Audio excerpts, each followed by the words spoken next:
de este año, y serán en estos días y en la reunión familiares que solemos tener un momento para reflexionar sobre lo que este año ha significado en cada uno de sus días. ¿Ha sido bueno este año? Es un tanto relativo esta respuesta o la respuesta a esta pregunta, porque ¿qué es bueno? Normalmente hoy llamamos bueno a lo que es agradable a nosotros. Decimos, esto es bueno porque me gusta, aquello es bueno porque me siento bien con ello. Y solemos llamar malo aquello que nos molesta, aquello que no nos agrada. Es más o menos en el sentido que usamos hoy estos términos, lo que es bueno, lo que es malo. Y dejamos de ver aquello que la Escritura llama como algo bueno, como algo bueno. Porque en las Escrituras aquello que es bueno no siempre nos agrada. Y aquello que es malo a veces nos gusta. Entonces, tenemos que mirar delante del Señor por el tiempo y por todas las cosas que han acontecido en estos días que estamos por concluir en este año 2024. Casi estamos en el final y también por iniciar un nuevo año. ¿Logramos los objetivos que nos trazamos? Cada uno podrá responder a esa pregunta. Pero sin duda que acontecieron muchas cosas que no estaban consideradas en nuestros planes. Algunos de los planes no los alcanzamos. Sucedieron cosas que nunca habíamos pensado. Porque la vida nunca sucede como a nosotros nos gustaría que fuera. La vida no es como a uno le gustaría que fuera. La vida es como la ordena Dios para todos y cada uno de nosotros. Enfocaremos entonces la vida conforme a la palabra del Señor, porque la Escritura nos enseña precisamente a que consideremos nuestros días. Como el salmista también dice, enséñame a contar mis días, nuestros días, de tal manera que traigamos al corazón sabiduría. Quien ha vivido, quien vive y no ha aprendido sabiduría, seguirá igual. El Señor nos permite vivir y bajo la dirección de Él aprender entonces acerca de todas las cosas que componen nuestra vida para que seamos sabios. Pero también hay quienes llegan al final de sus días y nunca han aprendido lo que es sabiduría. Hay quien aquellos, por ejemplo, como el predicador, que andando los años y llegando a viejo, decía aquellas palabras, mirando hacia atrás, dice acerca de sus días, no tengo en ellos contentamiento. Y también diciendo vanidad de vanidades, todo es vanidad. El sinsentido de la vida, haber vivido muchísimos años y llegar al término de sus días o casi al término de sus días con ese vacío, con ese sinsentido en su vida, con eso de haber hecho muchas cosas, pero en ninguna de ellas haber encontrado el propósito, la satisfacción de haber hecho algo que debía haber hecho. El gran problema de la vida es que uno no la puede regresar.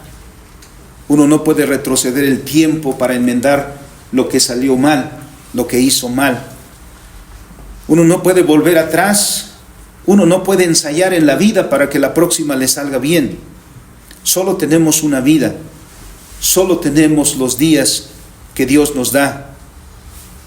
Y en ellos es que debemos aprender a tener provecho. Nuestra vida es frágil, decía Juan Calvino, y está expuesta a muchísimos peligros todos los días. Salimos de casa y no sabemos si vamos a regresar. Porque aunque estemos llenos de salud, nuestra vida no está asegurada en ningún momento. Tantos accidentes que nos rodean todos los días. La fragilidad de nuestra vida también. Hoy estamos bien, llenos de salud, mañana quizá nos enfermemos gravemente.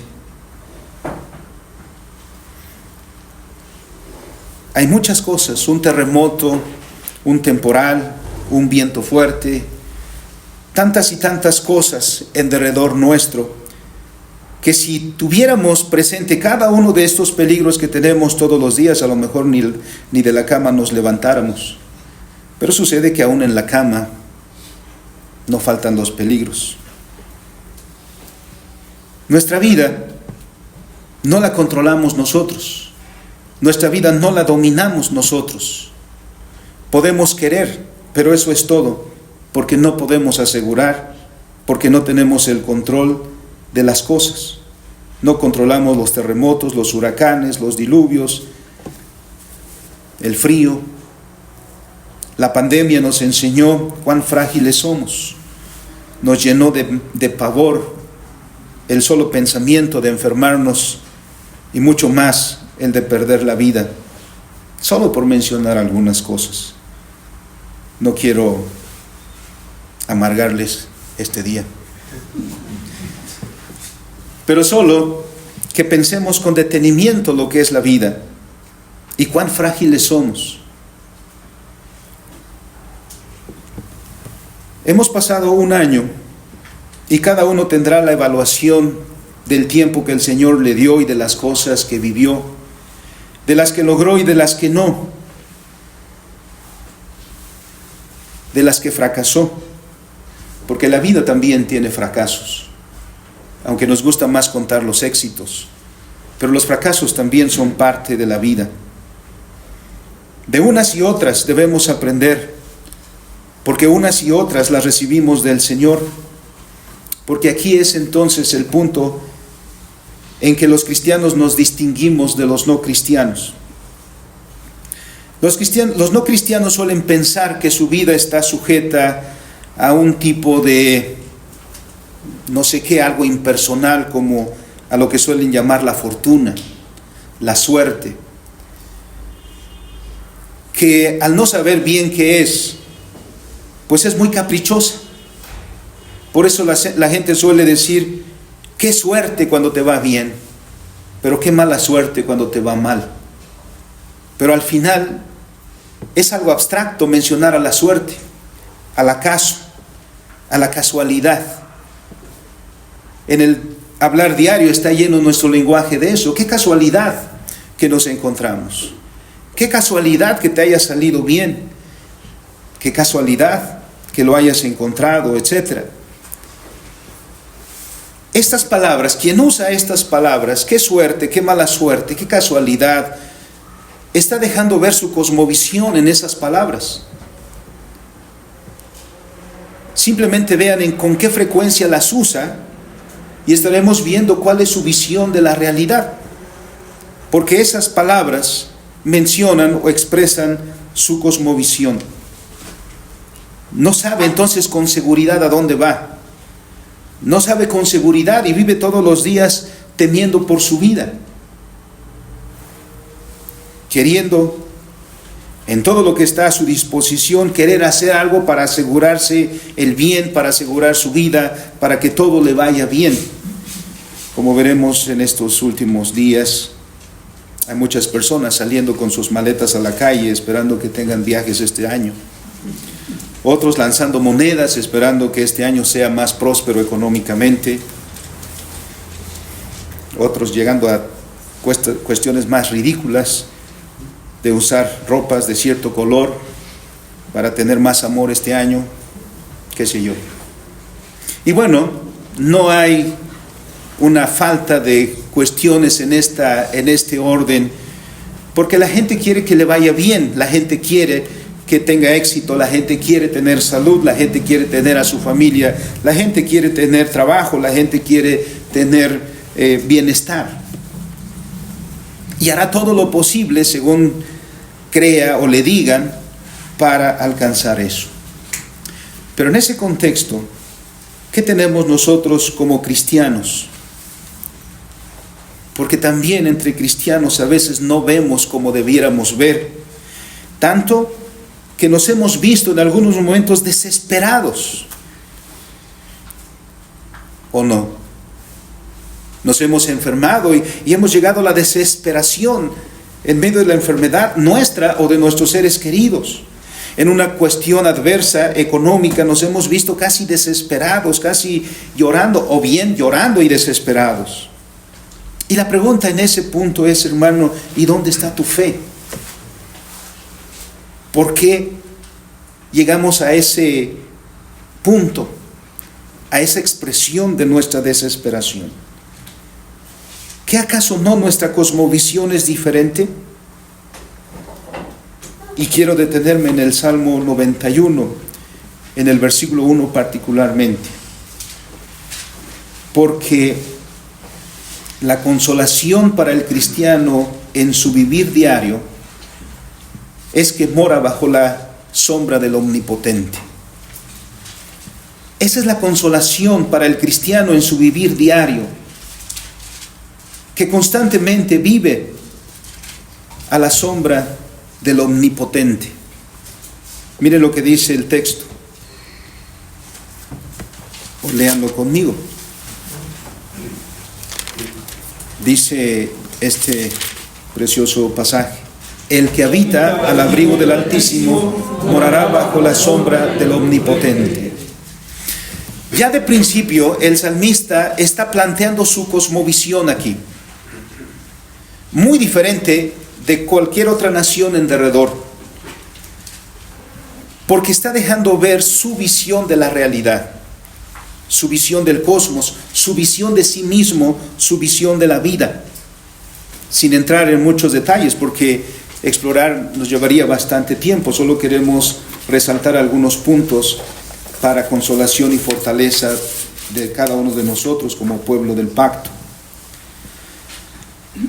Calvino es muy insistente en su institución de la religión cristiana, y lejos de comenzar Calvino con la doctrina de la salvación, que casi cuando uno habla con un cristiano, la doctrina que sale de inmediato es la salvación. Ahora, no estoy diciendo que no es importante, por supuesto que es importante, pero Calvino no va corriendo a esa doctrina y no va rápidamente a exponer la doctrina de la redención en Cristo Jesús, sino Calvino comienza en la creación. Y Calvino dice, lo primero que debemos hacer es conocer a Dios en cuanto creador. Porque solo cuando conozcamos a Dios cuanto creador, nos conoceremos a nosotros mismos también, y conoceremos toda la realidad en la cual existimos. Por eso es que es importante. Solo en este marco de referencia, puesto originalmente, podremos entender la dimensión y las implicaciones de la redención en Cristo Jesús. Por eso Calvino solo trata este tema a partir del libro 2 de su institución, porque es esto primero que debemos considerar. Porque cuando solo comenzamos en la tercera parte, en la redención en Cristo Jesús, y solo aislamos esa parte, he conocido a muchos cristianos que viven en su vida desesperadamente, angustiados, afanados, preocupados, estresados, todo el tiempo, incluso con el miedo de perder su salvación. Pero eso es porque no comenzamos donde debemos comenzar. Y dice el salmista, el que habita al abrigo del Altísimo morará bajo la sombra del Omnipotente. ¿Por qué comienza con esta afirmación? Que por cierto es un hebraísmo, porque la primera frase es paralela a la segunda. Es la misma idea, solo con términos distintos. Pero la segunda se dice para recalcar la idea que la primera frase, la primera oración ha dicho. Esta es la manera hebrea de decir, esto es importante. Es la manera hebrea de poner el énfasis. Y los salmos están llenos de este tipo de recursos literarios. Este pues es un hebraísmo y el salmista está diciendo cuán importante es este principio para la vida. En otras palabras, el texto dice, el que habita al abrigo, o el refugio podría también referirse, incluso el lugar secreto, el que habita en el lugar secreto del Altísimo, morará o habitará bajo la protección del Omnipotente. Y esto es porque de fondo el principio que debemos tener presente es que Dios es el creador de todas las cosas, que nuestro universo en todas sus partes, grandes y pequeñas, existe solo por la voluntad de Dios, que nada existe que no haya creado Dios, y que todo lo que ha creado Dios está sujeto a su palabra. Por eso los salmos no son solo bellos por la poesía, son bellos también por las grandes verdades que nos están diciendo, porque nos enseñan a ver el universo como Dios quiere que lo veamos, que no está sujeto a fuerzas extrañas, que no hay fuerzas caprichosas que se estén debatiendo, que no hay fuerzas independientes que pueden hacer lo que quieran con nuestra vida, sino que todo el universo está creado por Dios, ordenado por Dios y sustentado por Dios. Por eso los salmistas, cuando miran el cielo y miran una noche despejada, una noche llena de estrellas, se regocijan. Por eso el salmista puede mirar el cielo y dice, cuando veo los cielos, obra de tus dedos, la luna y las estrellas que tú formaste. No hay duda, él no está asombrado solamente, sino sabe de dónde viene. Por eso dice, cuando veo todo eso, obra de tus dedos, le dice a Dios. Porque todos esos astros están en su lugar, en el lugar que Dios les asignó. Y están cumpliendo la función que Dios les asignó. Por eso el Señor Jesús también decía que Dios hace salir el sol sobre justos e injustos. Y Dios hace llover sobre justos e injustos. Es decir, ningún fenómeno natural es un poder independiente de Dios. Que Dios es el que ha ordenado la lluvia, que Dios es el que ha ordenado el frío, este frío riquísimo que disfrutamos en esta época, ¿no es cierto? Sí. Lo mismo que el calor que viene ya en algunos meses adelante, ¿no? Y que por eso la Escritura dice y nos enseña a mirar todas las cosas desde esta óptica, de dar gloria a Dios por el frío, por el calor, por el granizo y por todas y cada una de las cosas que vemos en la creación de nuestro Dios. Así entonces, en primera instancia, nuestra vida no está sujeta a ninguna fuerza caprichosa, sino a la seguridad de que nuestra vida está en el orden establecido por Dios. Cuando miramos a nuestra confesión, en la pregunta 28 del Catecismo de Heidelberg, que dice, ¿qué utilidad tiene para nosotros este conocimiento de la creación y de la providencia divina? Responde, que en toda adversidad tenga paciencia y en la prosperidad seamos agradecidos y tengamos puesta en el futuro toda nuestra esperanza en Dios nuestro Padre fidelísimo, sabiendo con certeza que no hay cosa que nos pueda apartar de su amor, pues todas las criaturas están sujetas a su poder de tal manera que no pueden hacer nada sin su voluntad. Así que miramos por lo tanto un universo lleno de la voluntad de Dios, ordenado por la voluntad de Dios, sustentada por la voluntad de Dios, y en todas y cada uno de sus detalles manifestando la voluntad de Dios. ¿Qué deberíamos temer entonces si vivimos así? Por eso los salmistas nunca tienen ese temor que los incrédulos tienen de que su vida está sujeta a caprichosas fuerzas, sino que ve un universo en el cual la palabra de Dios ordena todas las cosas, sustenta todas las cosas, gobierna todas las cosas, hasta en los detalles más pequeños. De manera que no ha sucedido nada en este año que no haya venido de la mano de nuestro Dios. Cuando miramos el pasado y vemos el presente también, todas las cosas acontecen según el designio de Dios. Tan es así que el Señor también nos dice que las hojas de los árboles no se mueven si no es la voluntad de Dios, que los pajarillos no caen si no es la voluntad de Dios. Incluso nos asegura cuán cuidadoso es Dios de nosotros, que dice: y todos nuestros cabellos están contados. Con todas estas expresiones, Dios quiere hablar a los suyos diciendo: tal es el cuidado que Dios tiene de su creación. Además, cuando leemos en Mateo capítulo 6, que es donde encontramos este capítulo, esta frase o estas frases, hay una que el Señor repite. Dice: y vuestro Padre celestial. Dice: ¿no ven las hojas de los árboles? Y vuestro Padre celestial. Cuando dice de los pajarillos, dice: y vuestro Padre. Eso no es casualidad. Porque cuando el Señor dice: y vuestro Padre celestial,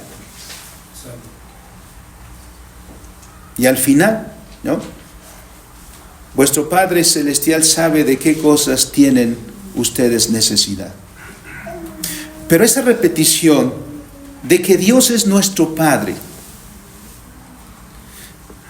¿qué padre de aquí no cuida de sus hijos? Bueno, ¿o qué hijo de aquí no ve a sus padres cuidar, preocuparse, estar al tanto de sus necesidades, estar preguntando constantemente: hijo, ¿cómo estás? ¿Necesitas algo? ¿Está todo bien? ¿Por qué esas preguntas? Porque a un padre le interesa el estado de sus hijos. Y si Dios, siendo nuestro Dios, el creador del universo, mostrándose como Padre de nosotros, se asegura de cada uno de nosotros el cuidado, la protección, el sustento, el cuidado, el bienestar. Por eso el Señor Jesucristo dice: vuestro Padre tiene cuidado de todos ustedes. Mirando entonces el pasado, mirando el presente, así es como el catecismo agrupa todas las cosas que nos han acontecido. Dice: la adversidad. Con este término agrupa todas aquellas cosas que nos han sido contrarias, es decir, que no pedimos. Porque ¿quién de nosotros le pide a Dios una enfermedad? ¿Quién de nosotros le pide a Dios que nos quite el trabajo? ¿Quién de nosotros le pide a Dios que le quite el bienestar? Nadie. Pero sin duda que hemos tenido que atravesar adversidades en nuestra vida. Y el catecismo reúne con este término a todas aquellas cosas que nos han sido contrarias. Si se nos hubiera preguntado si las queríamos en nuestra vida, no habríamos dudado en decirle al Señor no. De hecho, han visto que muchas de nuestras oraciones dominicales son: Señor, quita de mí. Señor, haz que no pase yo por ahí.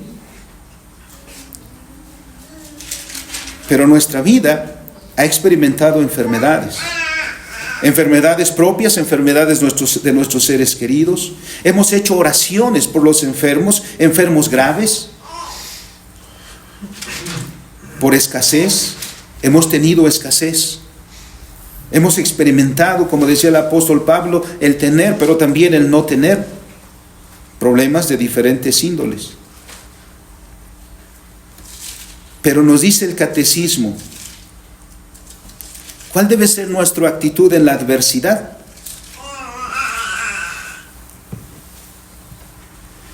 Dios es un Dios amoroso, pero no es un Dios consentidor.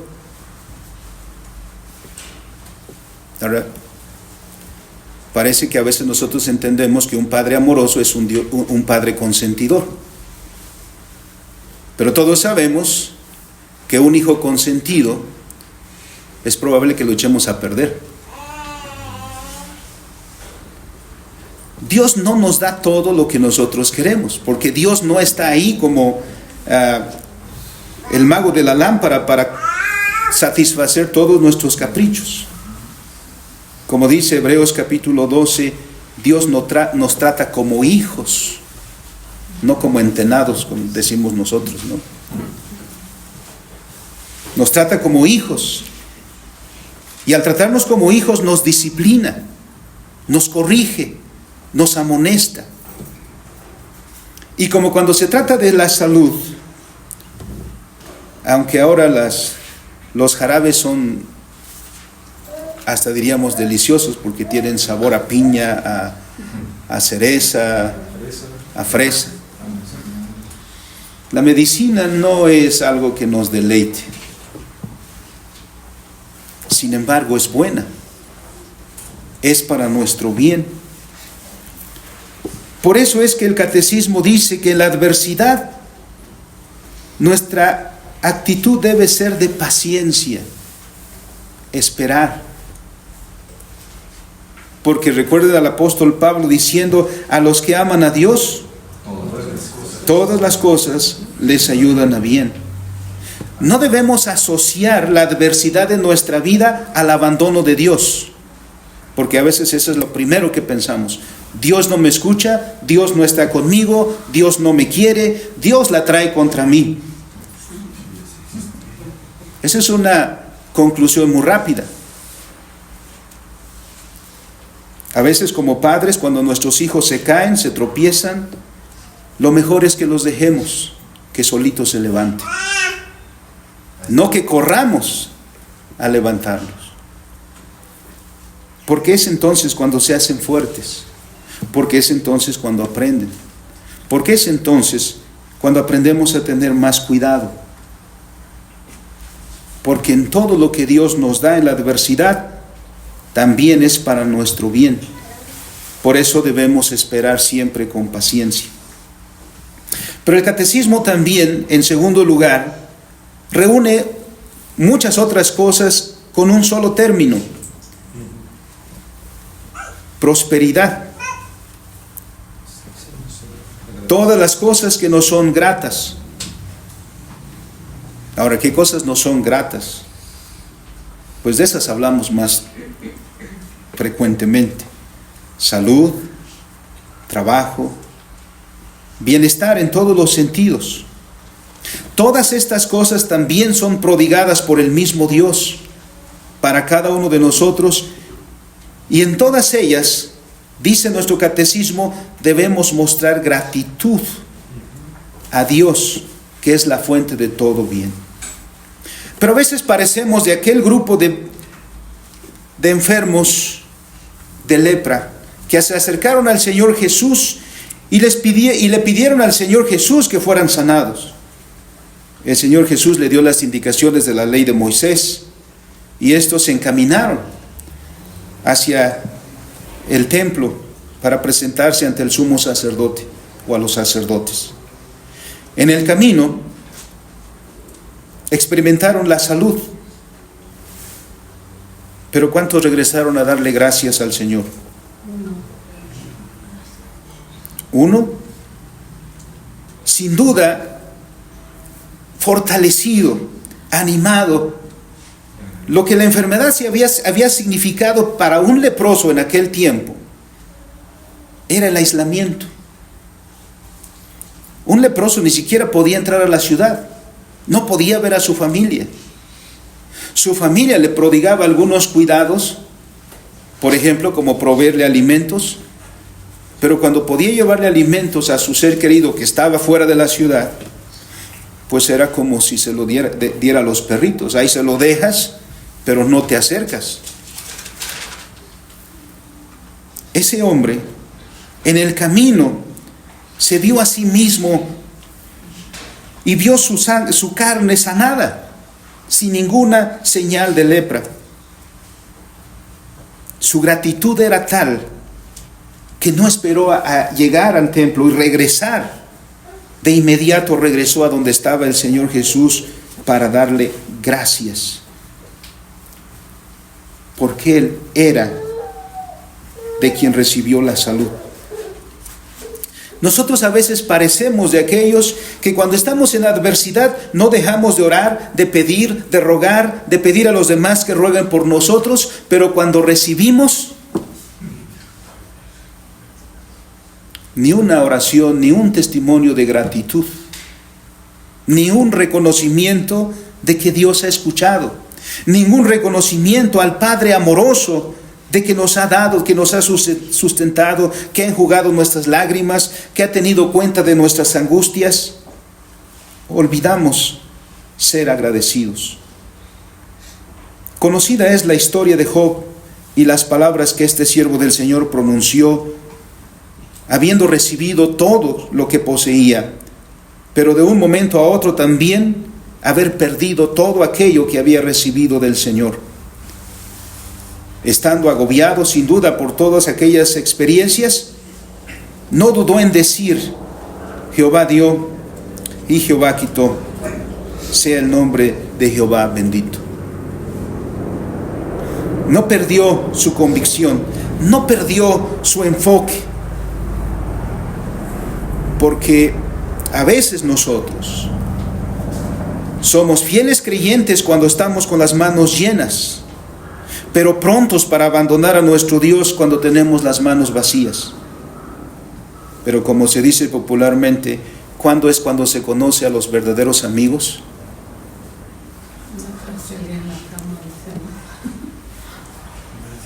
¿Y cuándo es cuando se conocerá a los verdaderos creyentes?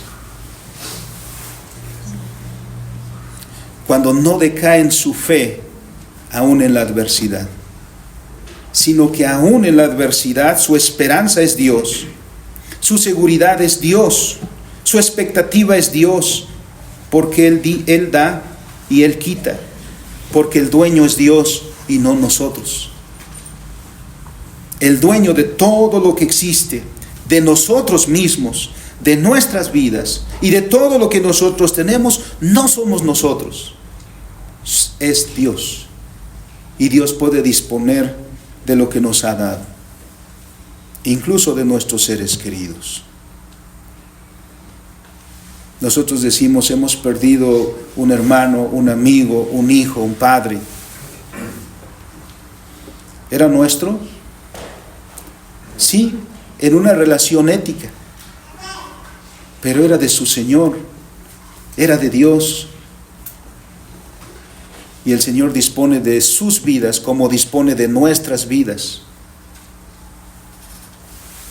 Y eso lo hace siempre.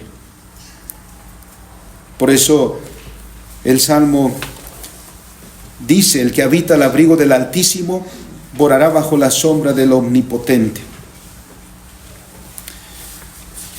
Dos términos usa la Escritura para referirse a Dios.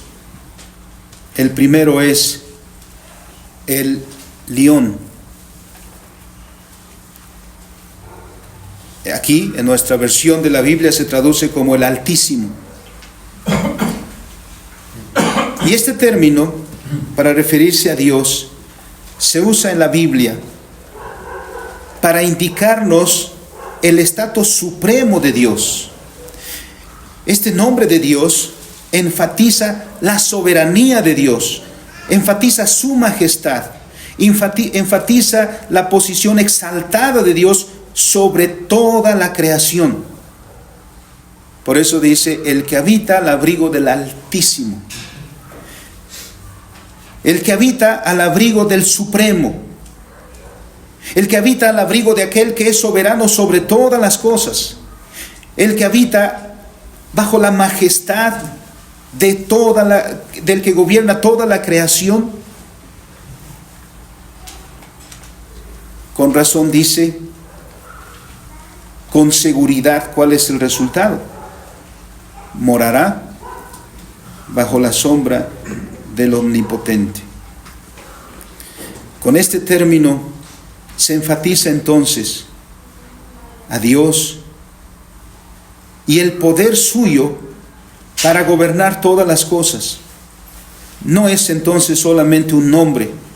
Con este nombre se quiere indicar para los suyos, para el pueblo de Dios, esa seguridad que le debe acompañar todos los días de su vida y cualquier circunstancia en su vida. Es decir, como decía Job, que la adversidad no nos ha venido porque Dios no ha podido hacer nada. Que la adversidad ha venido porque Dios no ha sido capaz de defendernos. Incluso pensar de esa manera sería injuriar a Dios. La Escritura dice, tu Dios es el Altísimo. Tu Dios es el que gobierna todas las cosas, es el soberano, es el Dios supremo. Por eso Job dice a su esposa, ¿acaso recibiremos de Dios solamente el bien y no el mal? Por supuesto que este también viene de Dios. Entonces no concluyamos que cuando tenemos adversidad Dios no está con nosotros. Pero también, como decía Juan Calvino, Dios quiere que escudriñemos nuestro corazón. Que nos veamos también a nosotros mismos delante de nuestro soberano Señor. En el segundo nombre que usa el salmista es el Shaddai, un nombre también para referirse a Dios. Y cuando se usa el nombre para Dios, el Shaddai, se destaca su omnipotencia y su poder supremo. Por eso la traducción es el Todopoderoso. Y con esto se enfatiza la capacidad de Dios de proveer, de proteger y de ejecutar su voluntad. En otras palabras está diciendo, mira a Dios, tu Dios es el Shaddai, tu Dios es el Todopoderoso, tu Dios es el que tiene toda la capacidad para proveerte, para protegerte, para ejecutar su voluntad en ti. Pero como vimos en la primera parte, a veces mostramos nuestra impaciencia para con Dios. Y siendo que Dios quiere que le busquemos, nosotros nos alejamos del Dios Todopoderoso, del Dios Altísimo. Entonces, dice Calvino comentando acerca de la soberanía y de la providencia de Dios, Dios se atribuye a sí mismo la omnipotencia y quiere que reconozcamos que se encuentra en Él esta omnipotencia, no cual se la imaginan los sofistas, es decir, una omnipotencia vana y ociosa y casi adormilada, sino más bien una omnipotencia despierta, eficaz, activa y siempre en acción. Y por eso es llamado Todopoderoso, porque gobernando con su providencia el cielo y la tierra de tal manera, lo rige todo, que nada acontece sino como Él, nuestro Dios, lo ha determinado en su consejo. El Salmo 115 dice, nuestro Dios está en los cielos y todo lo que quiso ha hecho. Ese es el Dios en el cual confiamos. Ese es el Dios en el cual confesamos. Y por eso precisamente es un consuelo para los creyentes. Esa fe en ese Dios. Y es una consolación porque en sus adversidades saben que nada padecen que no sea por orden de Dios. Por eso el catecismo dice, esperemos con paciencia. Dios quiere ejercitarnos en la paciencia. Y estas cosas también ocurren por el mandato de Dios, porque están sujetos todas las cosas a sus manos. Nosotros, amados hermanos, no estamos sujetos entonces al capricho de fuerzas independientes, fuerzas autónomas. Estamos sujetos a Dios y a quien se sujetan todas las cosas. Nuestra vida está en sus manos. Él conduce nuestros días tal como Él quiere para su propia gloria. Pero se muestra para nosotros también como Padre amoroso, como Padre fidelísimo, dice el Catecismo. Por eso, teniendo en cuenta el pasado y el presente, también podemos mirar al futuro, porque el futuro da miedo. No sabemos qué va a pasar mañana. No sabremos qué va a pasar el próximo mes, la próxima semana, es decir, o es incluso la próxima hora, no sabemos qué va a pasar. Pero si Dios, el Dios en que confiamos, el Dios de las Escrituras, es este Dios del cual habla nuestra Biblia y el Catecismo, ¿qué debemos temer del futuro? Por eso el Catecismo también dice: y tengamos puesta en el futuro toda nuestra esperanza en Dios nuestro Padre fidelísimo. El pasado está como testimonio. Recordamos en el capítulo 23 y 24 de Josué, al final de sus días, despidiéndose de su pueblo. Josué habría podido darles un gran discurso teológico, doctrinal, pero Josué se remite a decirle a ese pueblo: ustedes han visto todo lo que Jehová ha hecho con ustedes. Es decir, no necesitamos recurrir a un concepto, a una definición. Ya lo han visto en el pasado. Han visto, y se refería por supuesto a todo lo que había sucedido a sus padres cuando salieron de Egipto, a todo lo que Dios hizo durante el trayecto del desierto, durante todo lo que Dios hizo por ellos en la toma de posesión de la tierra prometida. Podría decirles: ustedes han visto lo que Jehová ha hecho por sus padres y por ustedes. Basado en eso, miren al futuro. ¿Dios cambiará? ¿Dios será diferente mañana? ¿Dios olvidará su pacto?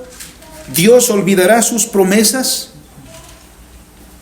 Nosotros sí, porque somos seres humanos. Y lo que hoy decimos, mañana lo olvidamos. Y las promesas que hicimos, mañana no existe el verbo desprometer, ¿no? Pero sí desprometemos mañana. Dice: vuestro Padre fidelísimo. Citando a Calvino otra vez: el alma del cristiano, teniendo por cosa ciertísima que nada acontece al acaso ni a la aventura, sino que todo sucede por la providencia y ordenación de Dios, pondrá siempre en él sus ojos, como causa principal de todas las cosas, sin dejar empero por ello de estimar y otorgar su debido lugar a las causas inferiores. Vamos, hermanos, hacia adelante, al año que comienza. Como Josué, les puedo decir: miren atrás y miren todo lo que Jehová ha hecho con ustedes. Ese mismo Padre fidelísimo que nos ha guardado hasta ahora es el mismo Padre fidelísimo que irá con nosotros, porque nuestro Señor Jesucristo dijo: yo estaré con ustedes todos los días hasta el fin del mundo. Hay en derredor de nosotros voces catastróficas, sí, porque nunca las ha dejado de haber. Hay quienes se atreven incluso a profetizar qué va a pasar. No solo los incrédulos con sus artimañas brujeriles, sino También del lado de los que se dicen ser cristianos no faltan los profetas que se levantan para decir que vaticinan para este año que viene. Nosotros no necesitamos saber qué va a pasar mañana o pasado mañana o los próximos meses. Lo que sí debemos estar ciertos y seguros es quién va con nosotros, quién está con nosotros, en dónde está nuestra seguridad, en manos de quién estamos.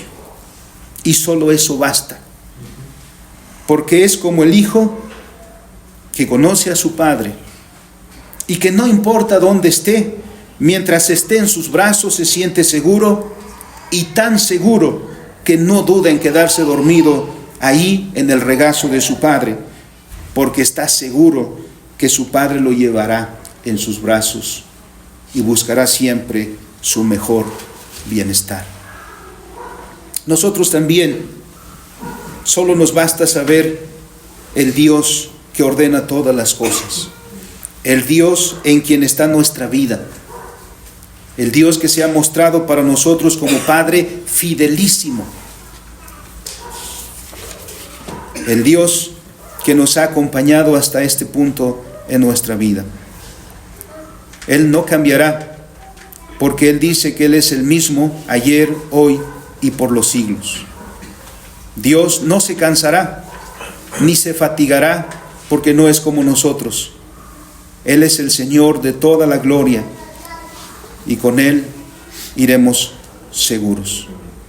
Dios es nuestro Señor, Dios es el Elión, Dios es el Shaddai para nosotros.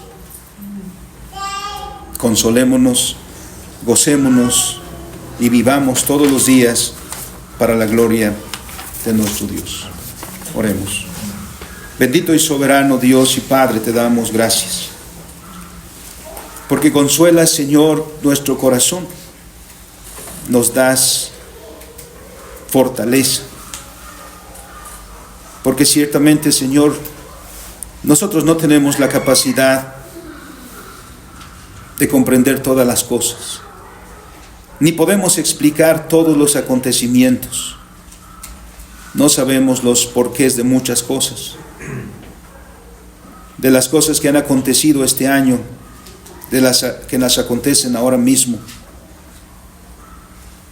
Pero tampoco son cosas que nos quitan el sueño, Señor, porque tu palabra en este precioso salmo nos da un principio de consolación y de fortaleza. El que mora al abrigo del Altísimo morará bajo la sombra del Omnipotente. Y eso es todo, Señor, para nosotros. Ese es el principio fundamental para nuestra vida. Nuestra vida está en tus manos, te pertenece, como todas las cosas. Y las ordenas de tal manera, Señor, que tu nombre es glorificado, tu voluntad es cumplida. Te damos gracias, Señor, por todas las cosas que han sido en los días y los meses y semanas pasados, porque habiéndote conocido, Señor, por tus obras en nosotros, también podemos, Señor, mantener nuestra esperanza en ti, mirando hacia adelante, hacia el futuro. Gracias, bendito Padre, y tu fortaleza sea con tu pueblo, cada día, de cada semana, de cada mes y de cada año. Por Cristo nuestro Señor. Amén.